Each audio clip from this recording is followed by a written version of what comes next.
going on, guys? Welcome back into another video, and today is another episode edition. I'm not really sure. Another installment of my top 100 favorite movies of all time series, guys.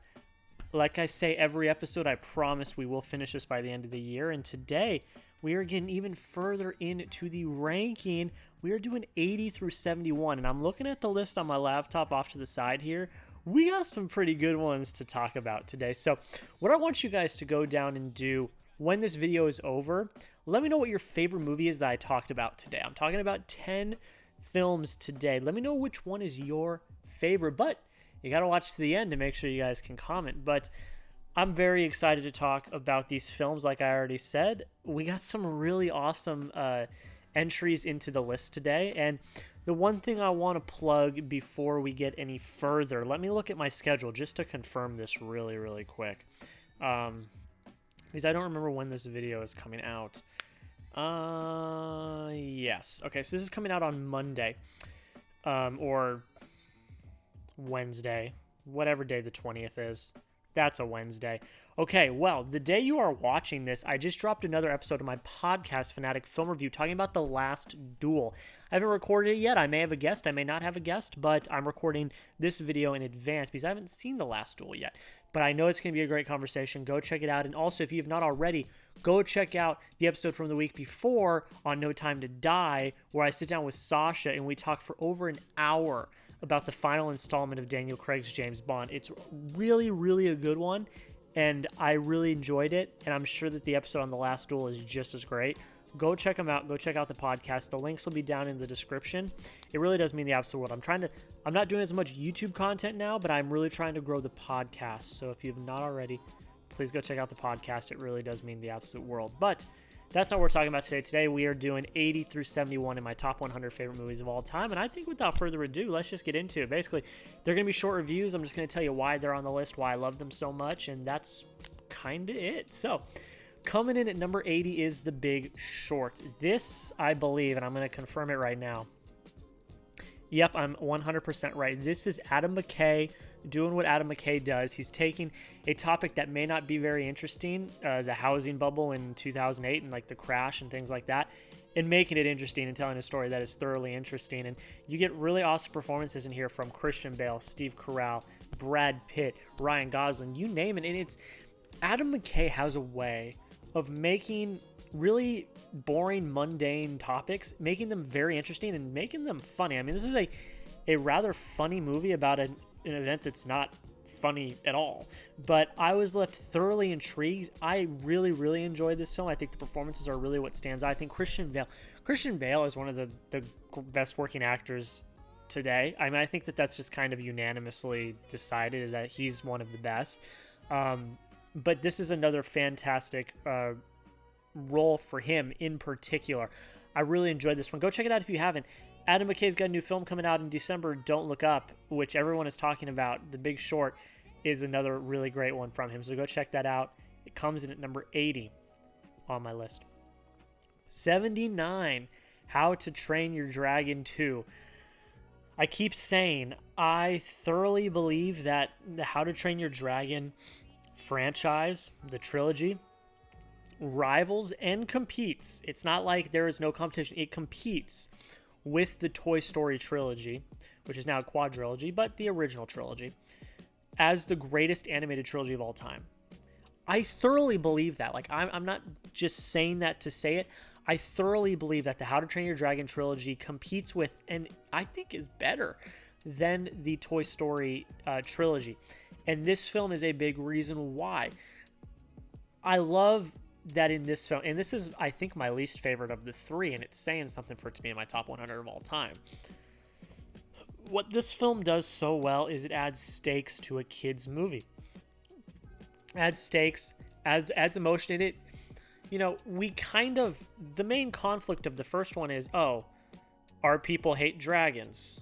Oh, at the end, now they love dragons. It's a lot more. There's a lot more to it than that, but that's just kind of an oversimplification of events. How do you up the ante this time? And how do you add emotion if you've already accomplished what you set out to accomplish in the first movie? I think that they did that really well here. The writing here is absolutely incredible. The voice performances and voice cast are fantastic, and the animation is stunning. These films, the scores in these films are absolutely incredible. And the emotion, time and time again, I found myself highly emotional with these films. And I hate to say it, Toy Story is fantastic. I wasn't as emotional in the Toy Story movies as I was in the How to Train Your Dragon ones. This one packs a huge punch. No spoilers.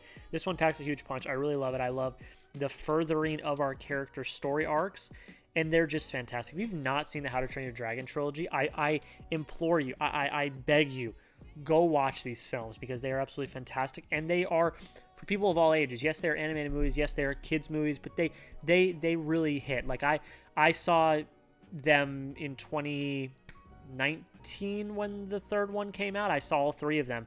That was 3 years ago, and it's when I was like 20, and I really enjoyed them. So this film's fantastic. I really, truly love it, and it comes in at number 79 on my list. And I just want to clarify for people, too. Every film on this list, there's a select few that aren't, but mostly every film on this list I gave 5 out of 5 stars.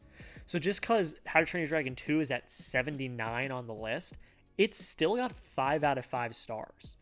So I adore and treasure and love every single one of these films. I mean, they're my favorite. So don't think just because it's down at 79 that I don't like it. I love every single film on this list. I just really want to make that clear.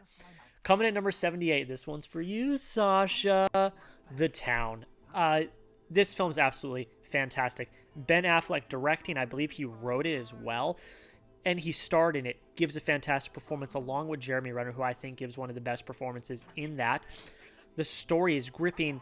It's tense. It's very compelling. And my God, the final heist is at Fenway Park. Now, I'm a little biased because I love the Red Sox and I love Boston and everything about that. But this film's incredibly crafted. It's so well done. I think this one's better than Argo. If we're talking about Ben Affleck directed films that got a lot of Oscar buzz, I think this one is by far better than Argo. And it's just so incredibly well done. I thoroughly enjoy this film. I love heist films. Something that you guys will see a theme throughout this list. I love heist films a lot, and this is one of the better ones that has come out in the past 2 decades. Absolutely incredible. The performances, again, are to die for, and it's just damn good. It really is. It comes in at number 78 on my list. Coming in at number 77 is Toy Story. We just talked about Toy Story when I talked about How to Train Your Dragon. This is, for the time when it came out, it's an incredible feat of animation, and Pixar continues to push the boundaries of animation. We talk about that all the time, and Toy Story was the first one to do that. And the story is great. I love Woody and Buzz. I love the dynamic that they have in this first one in particular, and it's just childhood nostalgia. One of the greatest animated movies ever made. I think it holds up even now, decades later.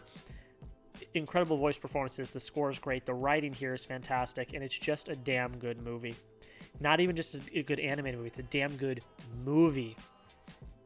I mean, come on. It's absolutely incredible. Love this one. I was talking about How to Train Your Dragon, saying that I think it's a better trilogy. There's no doubt, though, that the Toy Story trilogy is iconic, and I love those movies as well. I mean, we'll see, I think, at least one more of them on this list. So, Toy Story is incredible. It's peak nostalgia for me. I absolutely love it. And it comes in at number 77 on my list. Coming in at number 76 is The Player. This is a very interesting one for me. This is directed by Robert Altman. Came out in 1992. It stars like a Hollywood executive, and it's this like murder mystery kind of thing, but to do with movie. It's very hard to explain, but I think the direction here is really extremely well crafted. I think the writing is very clever and it works. I'm not going to spoil anything for you guys because I want you to experience this mystery and kind of the twists and turns of this story for yourself. I don't want to spoil anything for you, but it really is incredibly well crafted, and it all centers around Hollywood and about making movies. I love movies about making movies. I say that time and time again, and this is one of the really good ones. It's out on Criterion. That's where I got this one. I got it on Criterion and checked it out, and I really, truly enjoyed it. I think it's extremely well crafted. This is one that I highly recommend to a lot of people, especially if you're into filmmaking and into movies in the industry. This is a great one to watch. Go check it out. It comes in number 76 on my list. Coming in number 75 is Fantastic Mr. Fox, one of my favorite Wes Anderson movies. Incredibly excited for The French Dispatch, which comes out at the end of this month. And I may do a Wes Anderson ranking. I'm not positive yet. I'm still considering it. I don't really know. But for now, Fantastic Mr. Fox is incredible. I am in shock and awe of stop motion and claymation. I see the behind the scenes videos on Instagram and Twitter and things like that. I'm at awe of how they accomplish these types of things. It's just absolutely incredible. And this is one of the greatest examples of that. I think Wes Anderson directs a really fantastic movie. I think the performances are amazing. I've seen so many behind the scenes clips of how they got these voice performances from these iconic actors, and it's incredible. It's incredible. It's incredible how they did this. And Wes Anderson is, I think, one of the best quirky directors working today. He's just incredible, and I think people need to give him more respect and more due for what he is. He's a very, very good director, and this is one of his best outings. I have not seen Isle of Dogs yet. That's on my list to see. I know it's like this, like the kind of the claymation stop motion. Very excited to see that one. But for now, Fantastic Mr. Fox comes in number 75 on my list. Coming in at 74, God, it wouldn't be a list without some superhero movies, right? Coming in at number 74 is The Avengers, the first Avengers. The thing I really love about this film, I've watched it numerous times. I've broken it down. I've thought about it. I think the thing I love so much about this film is how simple it is. The plot is not hard to understand. It's not convoluted.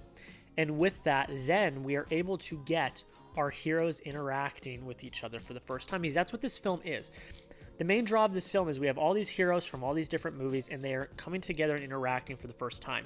This really hadn't been done before. At least in superhero movies, it hadn't been done before. That's why the MCU is so revolutionary in this type of storytelling. And this was the film where we didn't need a plot-heavy film. What we needed our characters to be interacting, having these interactions for the first time. And that was done so incredibly well here because of how simple the story was. And then on top of that, you get a fantastic villain in Loki. You get some iconic moments, and it's the beginning of one of the greatest film franchises of all time. I mean, look at where we are now. It's absolutely incredible. And this film was the stepping stone for that. I love this film. Absolutely incredible. One of my favorite superhero movies of all time. And it comes in at number 74 on my list. Coming in at number 73 is First Man. Y'all know I love Damien Chazelle. He is by far, it's 1A, 1B for my favorite directors of all time. I think he's 1B behind Mr. Christopher Nolan. You guys know I love Nolan so much. This is by far his most underappreciated film because he's done Whiplash, because he's done La La Land, two of my favorite films of all time, which you will see further up on the list.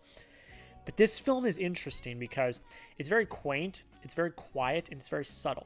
We know Damien Chazelle for these big, big musical pieces and these big ravish sets and set pieces from La La Land and the great emotion and flamboyant performances from Whiplash. This is a very subtle, low-key film. It really is. I think Ryan Gosling gives a brilliant performance as Neil Armstrong. I think that the CGI and special effects that were used here, which won the Oscar for Best Visual Effects, are incredible. And the freaking score from Justin Hurwitz is to die for. I listened to The Landing. Go to the First Man soundtrack and listen to The Landing. Listen to that specific one and tell me you aren't in awe at what Justin Hurwitz does with the score. It's absolutely incredible. This film is I think, very underappreciated. I do not think it gets enough credit where credit is due. I absolutely love it. And it comes at number 73 on my list. Coming in at number 72 is Before Midnight. I will die on the hill that the Before trilogy is the greatest trilogy of all time. Come at me, original trilogy truthers. I don't care. The Before trilogy is the greatest trilogy of all time. And this is a fantastic ending. They say that they're not going to do a fourth one. Linklater, Julia Delpy, Ethan Hawke I believe have all said that they're not doing a fourth one. I kind of hope they don't, because this is the perfect way to end it. And the thing that this one does that the first two didn't do, there's stakes. There's stakes. The first two are very low stakes, and That's fine in their own ways, and we will talk about both of those films much further up on my list. But this one actually has stakes because they are actually together now. They are together. They are in the world together. They are in a relationship. They have kids. The stakes there are impactful. And so now, instead of watching them try to fall in love, which was happening in the first two movies, we are trying to watch them hold on to the love, to keep the love, to save the love. And I think the thing that really works here is the fact that Julie Delpy and Ethan Hawke wrote most of their dialogue. So it is like, it's not them reading someone else's words, it's them reading their own words. And that is something that I think doesn't happen a lot, that needs to happen more. Now, it works in this one because it's a lot more low-key. It's a smaller movie. In bigger movies, I don't really think you can pull that off. But the writing here, like the first two, is absolutely incredible. Richard Linklater's direction is to die for. And the performances, Julie Delpy, Ethan Hawke, they're so subtle, they're so quaint, but they're so impactful. And I will continue to say that about these two, the other two movies when I talk about them further up on the list. But this one's incredible. The entire trilogy is incredible. If you've not seen the Before trilogy, please, I beg you to go watch it because it's absolutely fantastic. This one is incredible, and it comes in at number 72 on my list. Rounding out today, coming in at number 71 is Parasite. I still don't even fully know, and it's been over a year, what to really think about Parasite, because it really is an anomaly type film where it's something so creative, so new, so fresh, that I still don't even have full thoughts for it. I think the performances are incredible. I think Bong Joon-ho's direction was entirely deserving of the Best Director Oscar. And I think the movie was entirely deserving of Best Picture. There, I said it. Sue me. This is an incredible film. A brilliant piece of filmmaking and storytelling, and it's freaking wild. What Bong Joon-ho does with tension in this film is incredible. It really is. And just watching the domino effect of events that happen throughout the film get us to the end, just a loss for words. It's just incredible. This is entirely deserving of every Oscar it was given. I love this film. It's so just well done. And I need to pick up the Criterion because that set looks really awesome. I love it. It's awesome. It comes in at number 71 on my list. There we go. That is it. 80 through 71. 80 is The Big Short. 79 is How to Train Your Dragon 2. 78 The Town. 77 Toy Story. 76 The Player. 75 Fantastic Mr. Fox. 74 The Avengers. 73 First Man. 72 Before Midnight. And 71 is Parasite. Go down below in the comments. I'm telling you, I gave you homework at the beginning. Here is your assignment. Let me know of those 10 films that I talked about today, which one is your favorite? I know a lot of you are going to say Parasite, but be honest with me. Which one of these 10 that I talked about is your favorite? I want to know. I want to thank you all so much for watching. I want to thank you all so much for the support. Please subscribe if you have not already. We are just barely over 800 subscribers. Let's get to 1,000 by the end of the year. I think we can do it. Go check out the podcast on The Last Duel. Still TBD on if I have a guest or not. You guys will know if you follow me on social media on Wednesday if we have a guest or not. But go check it out, and also go check out episode 4 with Sasha on No Time to Die. Really enjoyed both those episodes. Go check out the podcast. The link is down in the description. Guys, that is pretty much it. I want to thank you all so much for watching. I want you to have a great rest of your day, and we'll see you in the next episode.